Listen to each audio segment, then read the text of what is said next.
everyone, it's Donna, your practical astrologer. Welcome to my channel. I am talking today about the new moon in Scorpio.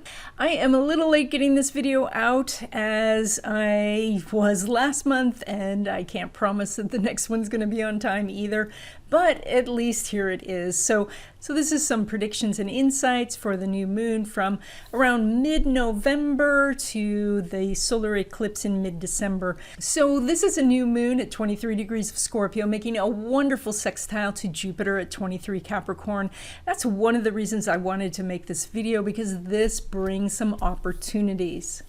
Now this energy is really intense because Pluto is along for the ride, and when you have a malefic planet like Pluto conjunct a benefic, it kind of makes everything malefic. But that doesn't mean this energy is not useful. It is really useful. So if we check out Ebertein's combination of stellar influences, he says that the combination of Jupiter, Pluto, Sun is successful use of extraordinary physical or mental powers and the creation of magical effects. That's pretty good.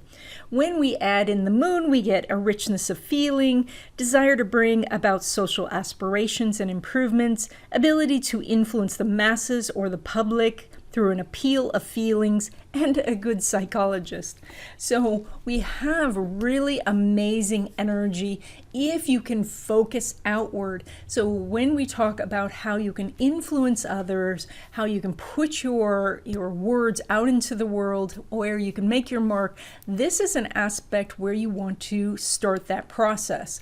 Because it's a new moon, you do want to start. So for Aries natives, this would be about finding the resources that you need to help your career, because we're doing an 8-10 axis. For Taurus natives, this is about you finding mentors or influencers or connections that you can make to perhaps publish something, put out a podcast, get your words out that way. For Gemini natives, this would be about you working at finding the resources. That might be doing the applications or doing the legwork to find where someone else can help you fund what you're looking for. So for Cancer natives, this would be about taking a risk so that you could meet somebody who is going to be an influencer or mentor in your life. For Leo natives, this would be about gathering resources from home. That could be your family or the things that you have available to you in the house to build something, to create something. For Virgo natives, this is about learning how to communicate with yourself, how to do planning and things like that so that you can take bigger risks. So this would be about how to make better decisions and how to analyze whether something is a go or not. So for Libra natives, this would be about taking resources that you do have around the house perhaps, or the money that you have, and building something at home where you could then launch from. So that would be outfitting your home office, updating your equipment, and things like that. So this is the new moon for Scorpio. So Scorpio natives, you have the most access to this energy. And so this is about you taking your confidence and anything that you've wanted to do and setting that down into a plan that you can work. And as you do, that gathers the people and the resources that you need. For Sagittarius natives, this is about doing a little bit of magic or feng shui, and that will actually attract money and other opportunities for you. For Capricorn natives, you want to gather friends or be part of an organization, and that will give you the power to amplify your message. And that message can be anything from what you're wanting to start, your business, or to help an existing business. For Aquarius natives, you want to take your career skills and apply them to something much larger. And so this would be taking maybe your ability at accounting, but applying that to how you could help the world get more money. So if you take a small idea and make it big, that's this gift for you this time. And for Pisces natives, you have the spiritual connection happening now where you can wish for things, do prayer or meditation, and that makes bigger results in your life. And so that is this this combination of the sun, moon, making the sextile to the Jupiter, Pluto. Now, Pluto is also making a square to Venus, or I should say the other way around. Venus is making a square to Pluto. Now, this is an interesting combination, especially because Venus is on Spica, 22 degrees of Libra, which is this fixed star that brings them extra luck. So this combination of the Venus-Pluto is about obsessively wanting something, to be so incredibly focused on it, like you're falling in love with it or that person, because this could absolutely be a person. And so there is, though, a little sense of an aura of luck around you when you do this. So if you have been thinking that you need to lean into something, to really say, I'm going to go for it, this is the time, because this is when you activate the luck.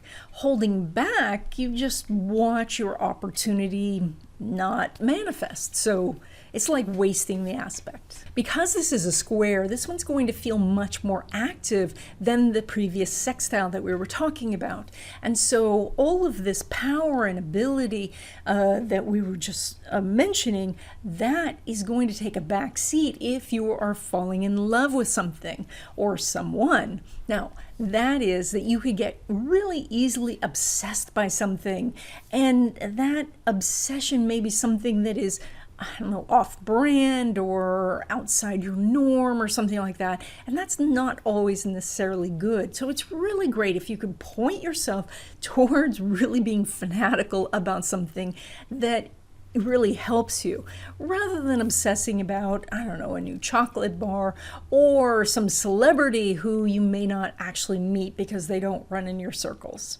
Now, through all of this, we have a host of inconjuncts that are happening in this chart. So an inconjunct means that you are having to make an adjustment. So this means you're not doing what you've done before, you are doing something different. And sometimes that's not comfortable, but I'll tell you, through 2020, we've all had to do so many different things that I think that we're more used to it, we're more adaptable. And so this isn't as hard as it sounds. It is really good to keep these things in mind. So for example, of course, our three, Jupiter, Pluto, and Saturn, are still making an inconjunct to the North Node, which means that all of this power and trying to control things and trying to grow things is still not entirely in line with your life path.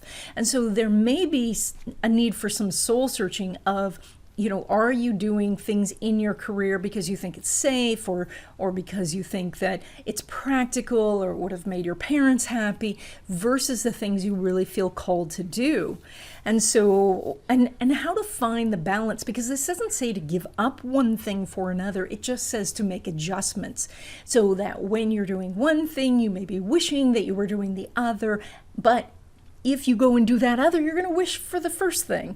That's pretty vague. So let me put it in terms that are more concrete. And that would be, when you have a 9 to 5, you may spend most of that time wishing you were doing your side gig. But when you're doing your side gig, you are wishing for that paycheck, that steady paycheck that was going to make you feel safe.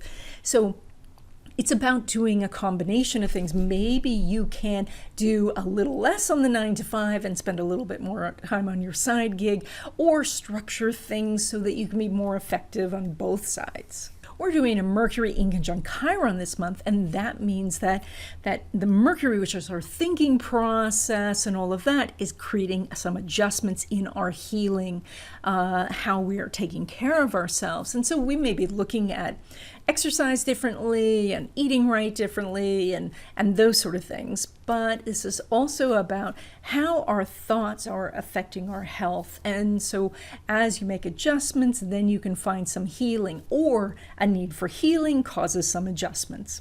Back and forth. So when I should have mentioned that the sun and moon are also making an inconjunct to that North Node. And so that is forming a yod. And so a yod is two inconjuncts with a sextile between. And what happens then is there's a great deal of focus on that point, that one point, which is that point of the inconjuncts. And so there is probably more frustration that you're dealing with when you look around and say, gosh, the whole world is getting to do what they want, but I don't get to do what I want. And so this is, how can I make adjustments so that I can do that? When the sun and moon are in conjuncting the north node, we can get a little bit stubborn and say, you know, this is more practical, and this is what I should be doing, and this is what other people say I should be doing, when deep down we feel like we're not entirely being honest with ourselves, that we should do something different. And so, again, to give a more concrete example, you might say to yourself, well, I really need to spend the entire weekend just vegging out and resting.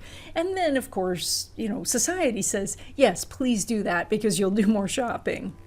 But the inconjunct to the North Node says, no, maybe you do need to work on your novel or your website, or work on the relationship that you have with your sweetheart, so that things can get better over time.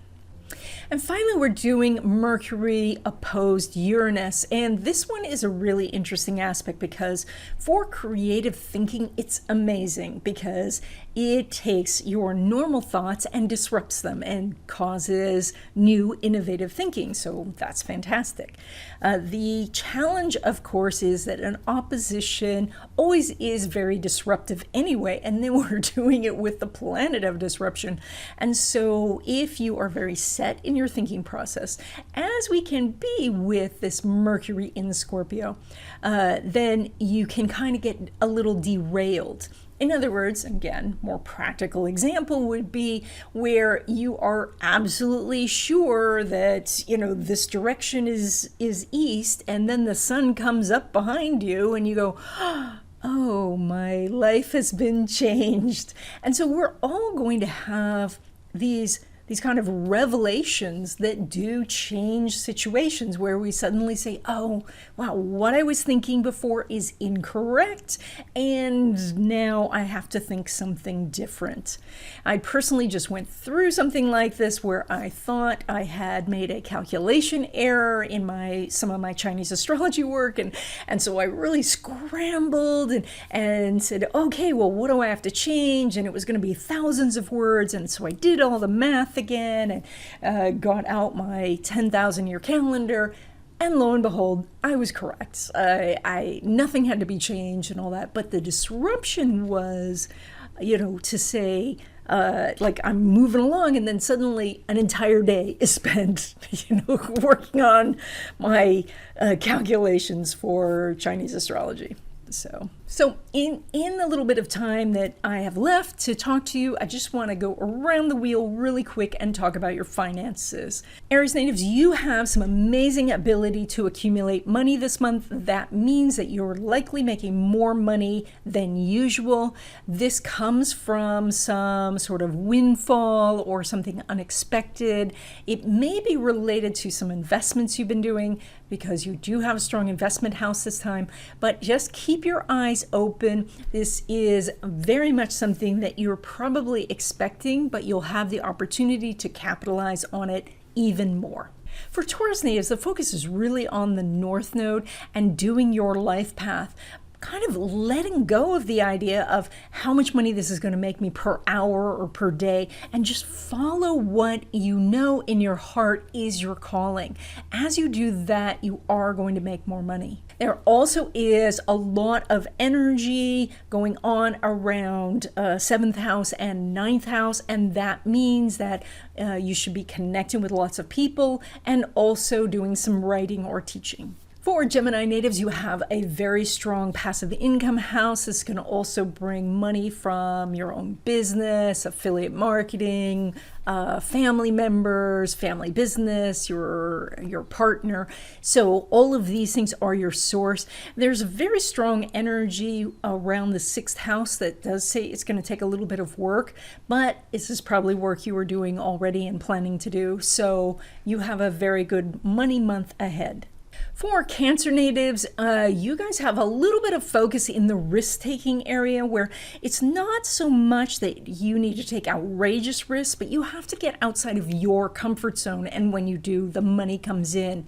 You do show some disruption in money derived from career, and that could mean that maybe this month there's less hours, or that maybe you're changing jobs or things like that. So you want to keep an eye on that. But mostly this is about going out and being creative and doing something that is outside of your normal circle, because that's what brings you money. So for Leo natives, there is a lot of money energy around home and family, which could mean that you're doing some sort of real estate deal, or you're renting out a room or something like that. But it also talks about how training or messages from your birth family and your upbringing are really impacting your money right now. And so if those messages are not positive, you want to take a look at those, maybe clear those out, doing some sort of tapping or EMDR or something like that, and then the money will start to flow. So Virgo natives, you guys, your energies are starting to line up. So money that you are expecting is heading towards you. It's probably moving a little bit more slowly than you want. You do show that you are spending a little extra now, and maybe that is to take action so that you can gain more money later. You just want to keep that in mind, because if your spending is, needs some holes plugged in your bucket, you really want to focus on that so that you can, as the money flows in, it doesn't just automatically flow out. For Libra natives, you have exceptionally strong money energy this month. You have a lovely second house, which is really activated. Plus, you're doing energy with the Venus-Pluto. So you really want to focus on putting out that energy of, if you are doing some marketing, do that. If you want to talk to your boss about getting a raise, go and do that. If you want to get a different job or more hours or anything, any kind of push that you can make, even just selling stuff around the house, you're going to do better this month than usual. Scorpio natives, you have more of an emphasis going on passive income sources or business income. And so if you work a regular 9 to 5, you might want to start a side gig, or maybe this is the time where you're launching your business. There's a great deal of activity for you personally, as we talked about before, because this is your new moon, but also in your area of communication. So how are you talking to yourself? Do you need to do some sort of contract or agreement with somebody else? Or are you expecting an employment contract? Any of these things, you start to make some phone calls and other communication, and you can get those to happen. Sagittarius natives, you're doing a very strong money month coming up for the next 4 weeks, because you have a lot of intense energy in your money house, but it is making a sextile to that moon, which means that if you will focus on it, and if you will actually mindfully and intentionally work on your money, and maybe creating a budget, or just getting everything filed, or getting accounts updated, or things like that, it can really benefit you. So the more attention you pay towards your money in a mindful way, the more money you make. Capricorn natives, the focus for you guys is money derived from career. So if you work a 9 to 5, or if you work for somebody else, or even sometimes some contract positions will fall in this area, you're going to do just fine. You'll get more hours, you can ask for a raise or things like that. If you are basically an entrepreneur, you may have to, don that work shirt and work right side by side with your employees. Or if you're a sole proprietor, you need to get a little bit more down into the weeds of things and do the day-to-day operations. So if you have lots of other people doing this stuff for you, you have to get in there and see, are they effective? Are they really helping me out? Because it's through changes that you actually make more money. For Aquarius natives, your career area is very strong this month, but your money area is not as strong. This could mean that you're changing jobs, and so that there's a little delay in you getting some money, or that you're launching something important for your business, but you haven't received the benefits yet. So it's really about focusing on behind the scenes and what seeds you can plant for the future. And so look at doing things that are more long-term, look at some collaborations that you can do, and mostly get your name out there. And for Pisces natives, you have a very strong money derived from career house now, and that could mean that there are positive changes happening around your career, around your job, your 9 to 5, or getting a new contract to work for a company. Now, that said, it hasn't quite lined up yet, so I think it'll be closer towards the eclipse in December that you're seeing that, because at the beginning it still shows some weakness. Like I said, it's not quite lined up yet, so if you're expecting it any day, it could be any week now. And so what it says is to do more spiritual things, feng shui, prayer, meditation, and things like that, so you can align yourself with the money frequency to attract it more quickly. And that's it. I hope you enjoyed this video. If you did, please give it a thumbs up. If you haven't already, please subscribe. And I will see if Luru is around here to say hi.